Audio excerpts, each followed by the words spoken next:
Testing, testing, testing.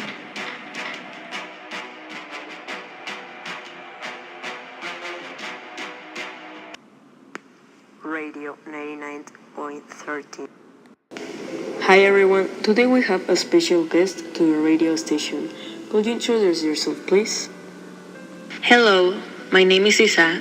Today I'm going to talk about a terror and suspense story written by the master Edgar Allan Poe. The man that introduces a story in a big mansion where there were lots of rooms. The house was an ill person whose ideology was based on thinking that life was structured with sadness. He didn't have the best childhood like the majority of us.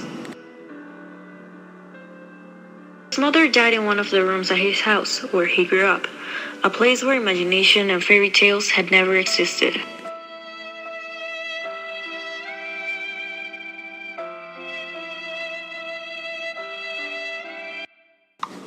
One thing that made his life happier was his cousin Berenice, who grew up with him. She, unlike him, was happy, full of energy, and really funny.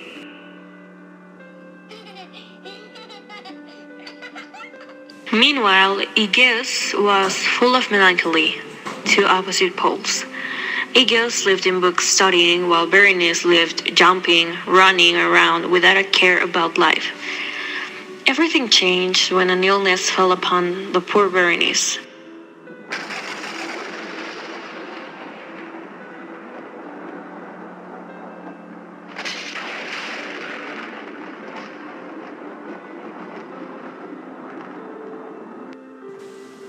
Her spirit changed completely. She was another person.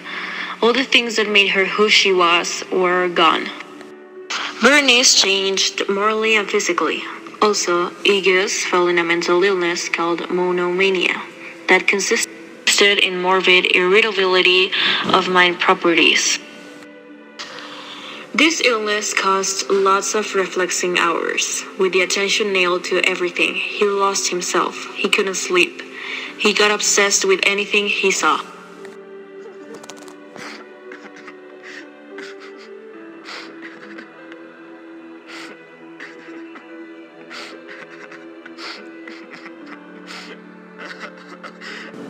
At this point of the story, we can deduce that in Aegeus' head, everything was full of confusion, a head that repeats simple words for several times. He lost the feeling of motion or existence.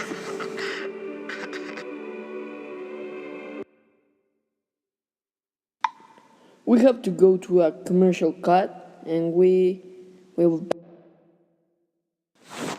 Over the past 20 years at Walmart, we've heard 1,018 perfect during back to school and 420 Blue. No red. Ooh, green. Oh, but the blue though. and maybe, just maybe one. Go jeans, Mom. And that all adds up to one great start. Great deals on everything you need. And we are back. The problem of his illness was not the excessive attention in objects. His problem was that with the morbid attention he gave to the objects, he fell in a crisis where he had a psychological trance.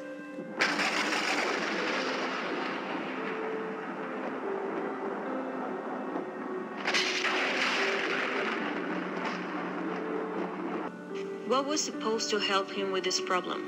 Meditation? According to what Aegeus said, meditations were not pleasant. This produced his psychological trances. He wasn't aware of what he was doing.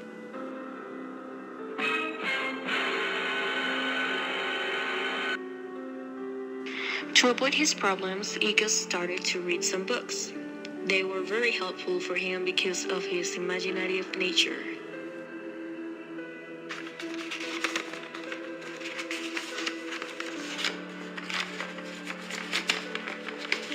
In the story, Aegeus highlighted his resemblance to a character in one of the books he owned.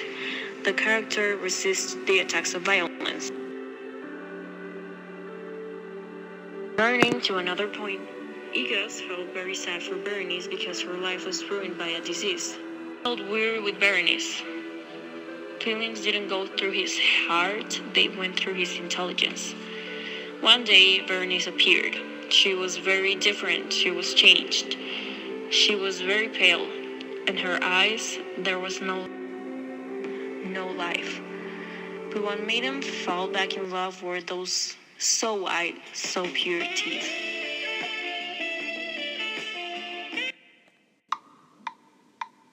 He didn't care if her face or her eyes were ugly.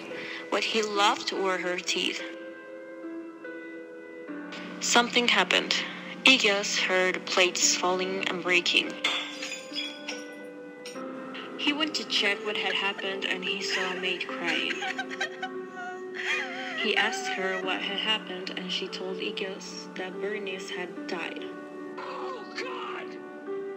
A few days later, he prepared the funeral. He was devastated. Well, Igas saw a box. He guessed it was from the doctor or something like that. Later, he listened to a servant running towards him. He told him that someone had desecrated his beloved's grave. From 1 minute to another, Igas appeared with blood and dirt in his body, and he tried to open the mystery box. He ended up breaking it and lots of teeth spread out.